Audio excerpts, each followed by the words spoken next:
You misunderstand the situation entirely, the human said, eyes dark as dead stars. We didn't conquer your world. We just arrived. You fell on your own.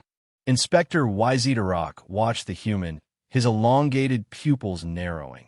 The sterile chamber smelled of ozone and old metal, the scent of a conquered world's last resistance dying in the circuits of deactivated defense grids. The being sitting across from him, Captain Elias Dorn, was unremarkable by galactic standards, bipedal, symmetrical, soft-skinned, weak, and yet the weight of his presence in the room felt unbearable, like an unseen force was pressing against the edges of reality itself. Your kind deployed no weapons, made no threats, YZ said, his voice laced with the disciplined control of an investigator. Yet, the Githurian civilization collapsed within 3 planetary rotations of your arrival. You landed, and they surrendered. Explain. Dorn smiled, the expression unreadable. What is there to explain? They saw us. YZ shifted in his seat, the movement involuntary. The words made no sense, yet they carried a weight that gnawed at the edges of his comprehension. He had reviewed the reports, the distress signals that had cut off mid-transmission, the satellite footage that showed the Githurians abandoning their cities, leaving their technology untouched, standing in silent, unmoving clusters. He had seen the images of mass graves, not filled by war, but by voluntary, systematic self-annihilation. The collapse was unlike any invasion in recorded galactic history. No planetary defense had fired a shot. No negotiation had taken place. The Githurians, a species that had resisted the Krosh Wars and repelled the Vigran annexation, had simply stopped. YZ leaned forward, mandibles tightening. You are aware of the Galactic Council's mandate on hostile takeovers. If your species used some form of biological or psychological warfare, it will be considered an act of genocide. Dorn exhaled through his nose, a gesture YZ had learned signified amusement among humans. There was no war, Inspector. No weapons, no coercion. We didn't do anything to them. YZ studied the man's expression, looking for signs of deception. Human faces were unsettling, too soft, too mutable. They lacked the rigid honesty of chitin plates or the expressive nuance of bioluminescence. Theirs was a species of unreadable masks. You expect me to believe that an entire civilization fell simply because you showed up? YZ asked. Dorn tilted his head slightly, as if considering the question. Yes.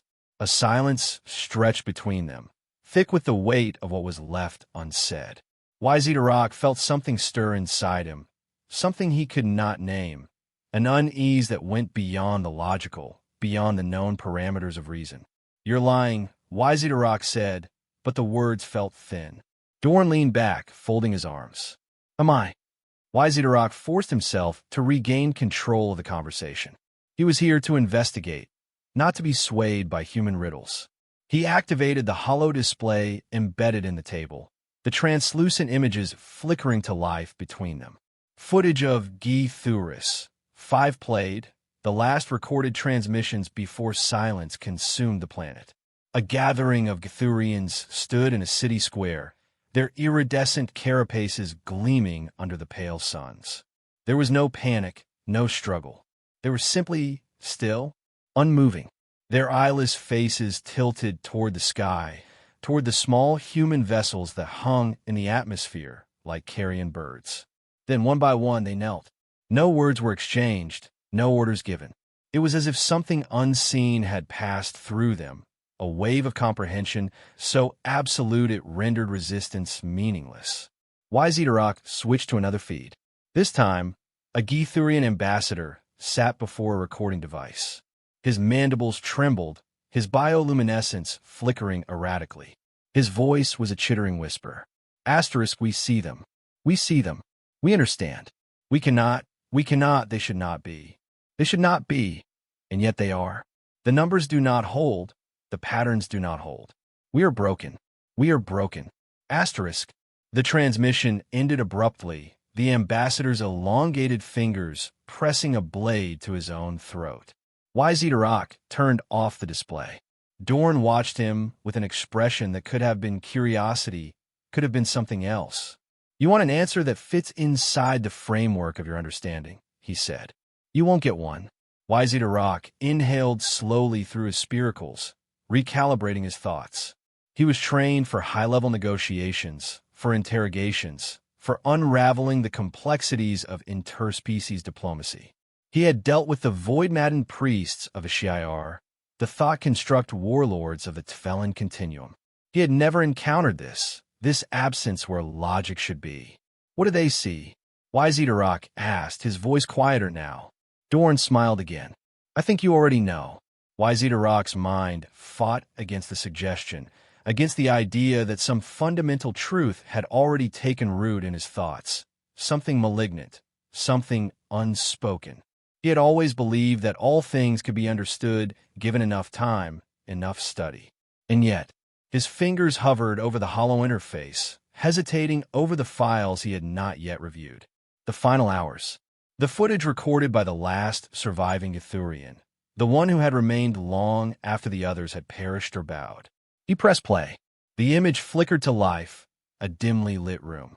A single Githurian sat against the wall, mandibles clicking erratically, his bioluminescence pulsing in uneven waves. His voice was barely audible. Asterisk, they do not belong. They are not gods, not demons, not invaders. They are wrong. The universe does not know them. It does not register them. The equations break around them. The laws collapse in their wake. We see them, and the seeing breaks us. Asterisk, a shadow moved across the frame. A human figure stepping into the dim light. The Githurian let out a choked sound, something between a sob and a scream. His body convulsed, as if rejecting reality itself. And then stillness. A corpse, slack and empty, before the recording cut to black. The silence in the interrogation chamber was suffocating. YZ stared at the blank screen, his fingers twitching. He felt a sensation he could not name, something cold and insidious crawling into his thoughts. Dorn was watching him. We didn't conquer them, the human said again, softer this time. They saw us, and that was enough. YZ closed his secondary eyelids, trying to center himself. He had seen the effects of psionic warfare, of bioweapons that turned minds against themselves. This was something else, something deeper, something worse. He exhaled slowly and deactivated the holo display. You are coming with me to the council, he said. His voice was steady, though his hands are not. They will determine the truth of this. Dorn nodded, as if he had expected this. Of course. YZ gestured to the guards outside. They entered, weapons at the ready, though Dorn showed no resistance. He rose to his feet, his movement unhurried, his expression unreadable. As they exited the chamber, YZ cast one last glance at the now dark screen. The final transmission echoed in his thoughts. Asterisk, they are wrong. They are wrong. They are wrong. Asterisk. The transport vessel hummed with the sterile rhythm of controlled flight, the vibrations barely perceptible beneath YZ chitinous fingers as he reviewed the data before him. The human, Elias Dorn, sat across from him, unshackled, unbothered, watching the alien inspector with the easy patience of a predator that had never known fear. The faint artificial light cast elongated shadows over Dorn's face, making him appear stretched, distorted, as if reality itself strained to contain him.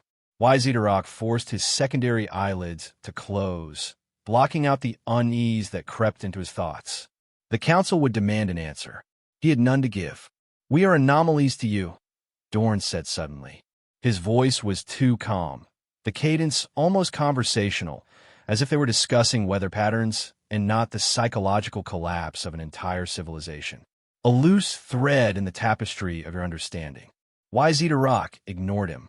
He had learned that engaging in the human's riddles only led to more questions, more gaps in reason that his mind struggled to fill. Instead, he focused on the screen before him, scanning over the last recorded transmissions of Githurus 5, searching for something, asterisk, asterisk, anything, asterisk, asterisk, that would provide an answer within the framework of known science. The reports told him nothing new. The Githurians had been a stable species, their civilization thousands of cycles old, untouched by the existential turmoil that had fractured lesser empires. And yet, when the humans arrived, their minds shattered. Not through violence, not through war, through knowing. The air in the vessel felt heavier, though YZ knew it was an illusion. The temperature regulators remained constant, the oxygenation levels within standard ranges. Still, something pressed against his thoughts, like an unseen weight, like a whisper just beyond the threshold of hearing. He turned away from the human and opened a separate file, a transcript for one of the last surviving Githurian scholars, Kaloris. Unlike the others, Kaloris had not succumbed immediately.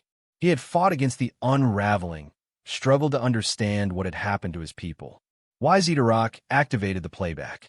Asterisk, they're not gods, not devils, not conquerors.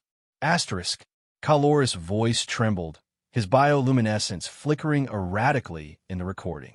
Asterisk, they are less than us, and yet they are more. They are wrong, but the universe allows them. It permits them to exist, even though the patterns do not hold, even though the equations do not balance. We see them, and we understand that we do not understand.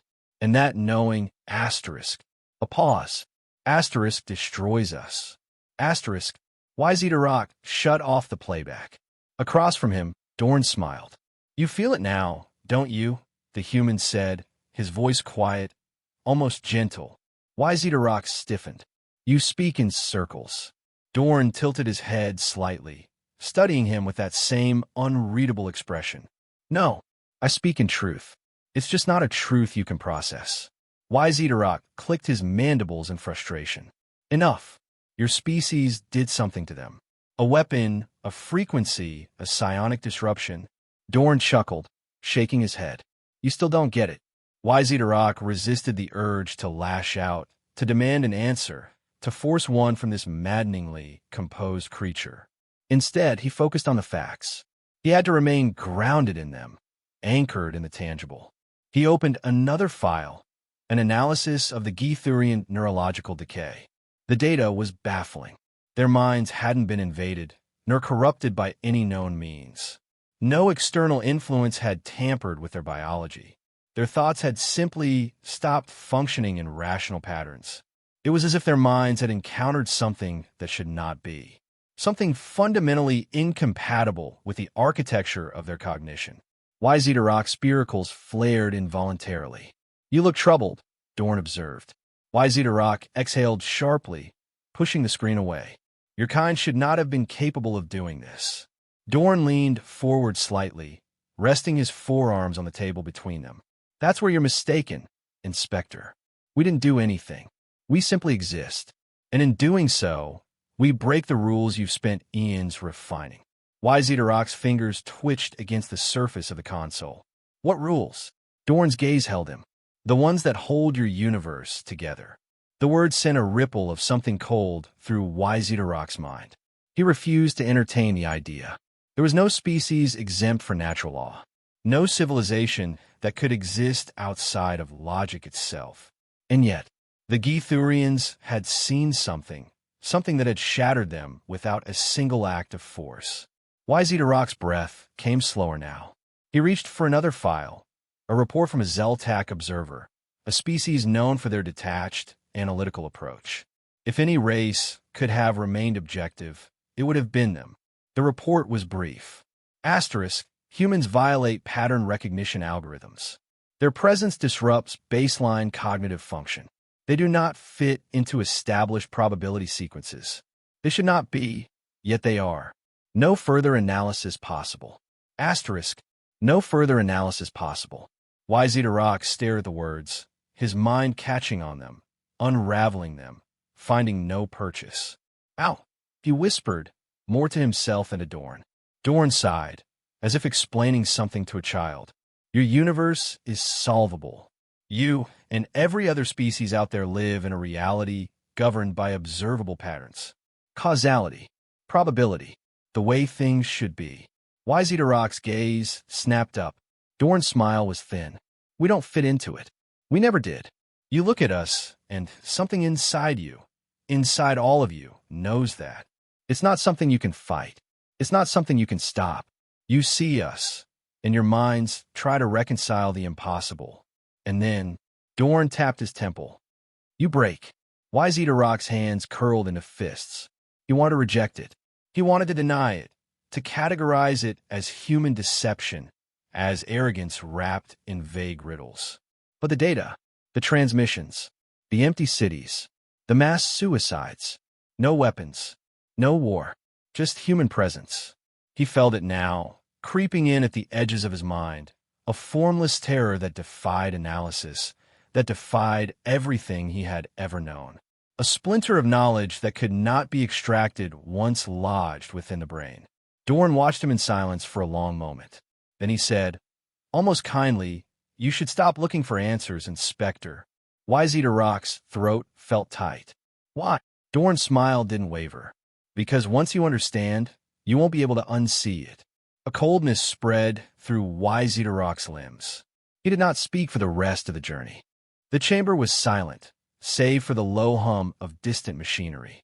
The walls, sleek and iridescent, pulsed faintly with the rhythmic glow of the Galactic Council's data streams, an endless tide of knowledge filtering through the fabric of civilization itself. Wise Eater Rock stood at the center of it, his posture rigid, his spiracles flaring in controlled, deliberate intervals. Across from him, Elias Dorn waited, unshackled, unconcerned, his human features bathed in the cold light of incomprehensible truths. Behind Wise Eater Rock, the assembled council sat in judgment. Beings of every known species, each draped in the ceremonial insignias of their home worlds, each bearing the weight of civilizations that had withstood the test of time. Some were ancient, their empires stretching back to the earliest whispers of recorded history. Others were new, their species still grasping at the edges of interstellar understanding. All of them had gathered here for one reason: the humans.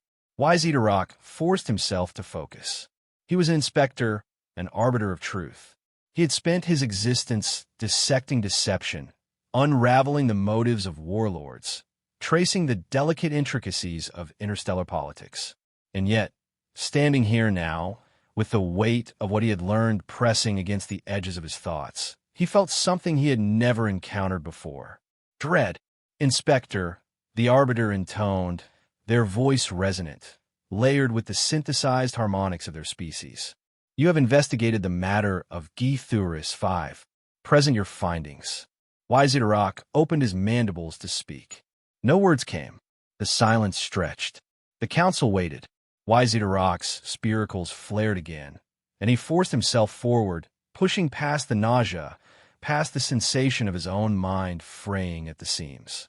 He gestured, and the hollow display came to life, flickering with the last transmissions of the Githurians, the data reports, the neurological scans, the footage of entire cities stopping. The assembled council leaned in, their focus absolute. We have found no evidence of traditional warfare, Wise Eater Rock said, his voice carefully measured. No weapons were deployed. No coercion was used. The humans landed, and within 3 planetary rotations, Githurian civilization collapsed. He shifted the display, moving to the final moments of Kaloris, the last scholar to attempt understanding. They are not conquerors, Kaloris whispered. Asterisk, they are not predators. They are something else. We saw them, and we knew. We knew. Asterisk. The transmission cut to static. Wise Eater Rock turned toward the council. The Githurians did not fall to force. They fell to a realization, one so vast, so irreconcilable, that it broke them. A murmur rippled through the chamber. The arbiter leaned forward. What realization? Wise Eater Rock hesitated. He had studied the data. He had heard the warnings in the recordings. We see them, and the seeing breaks us. He had spent hours trying to parse the logic of it, to bend it into something understandable. But no matter how he approached it, no matter how he tried to quantify the impossible, the result was the same. His mind rejected it. His very being recoiled from it. But the words came anyway. The humans, Wise Eater Rock said, should not exist. A silence fell over the chamber, heavier than before. The Arbiter's gaze did not waver. Clarify. YZ's fingers twitched against the controls of the hollow display. Every civilization, every species we have encountered, exists within certain parameters. Patterns. Evolutionary trajectories. Probability structures. The universe is built upon these fundamental truths. It is solvable. He turned, his gaze locking onto Elias Dorn. The human's expression remained unchanged, as though he already knew what YZ was going to say. But humans do not follow these patterns, YZ continued, his voice barely above a whisper. They do not fit into the probabilities. They do not align with the equations. When a species encounters them, when they truly see them, they understand this. And that understanding, he exhaled sharply. Asterisk destroys them. Asterisk. A council member stirred. This is absurd. You are saying the mere presence of these creatures causes civilizations to collapse. YZ's mandibles tightened. Yes. The murmurs rose again, uncertain now, tinged with unease. That is not possible, another voice insisted. There must be another explanation. Biological warfare, subliminal manipulation. There is no weapon, YZ interrupted, his voice sharper than intended. No mind control, no psionic disruption. The only factor in every recorded event is human presence. Their existence violates understanding. The council chambers were vast, yet at that moment, they felt too small. The Arbiter turned toward Dorn. Do you deny this? Dorn smiled, slow and deliberate. No. A hush. The simple confirmation landed like a blow. YZ's breath came uneven now. He had wanted Dorn to deny it, to claim deception, to give the council anything they could label as trickery or misdirection. But Dorn had not done that, because he didn't need to. The Arbiter's gaze darkened. Then explain. Dorn spread his hands, the movement fluid, effortless. You already have the answer. You just don't want to accept it. The Arbiter stiffened. If we cannot classify your species, if your very existence is a threat to the mental stability of the civilizations around you, then the Council must consider containment. A shift, the subtlest change in atmosphere, the faintest tremor in the light. Dorn smiled again. Try. It was a simple word, harmless in isolation. And yet it wasn't. YZ felt it in the marrow of his being. The weight of it, the impossibility of it. Try. The word echoed, recursive, looping in on itself like an equation that did not resolve. Try. He felt the tremor in his limbs, the strain in his mind as it brushed against something it could not hold, something it was never meant to hold. Try. He saw it now. He understood. He understood why the Githurians had fallen, why their civilization had stopped, simply stopped, as though some unseen mechanism within them had recognized the futility of resistance, the futility of thought itself. Because humans weren't a threat in the traditional sense. They were an error, a flaw in the structure of reality, a contradiction that the universe permitted but should not have. And once you saw that contradiction, truly saw it, you could not unsee it. YZ staggered, his breath ragged, his vision blurred, his thoughts fragmenting, his consciousness pulling apart at the seams. The Arbiter was saying something, demanding something, but the words meant nothing. Meaning itself was unraveling, folding in upon itself. Dorn stood. No one stopped him. No one could. YZ opened his mandibles to scream. But by then, there was no YZ left to do it.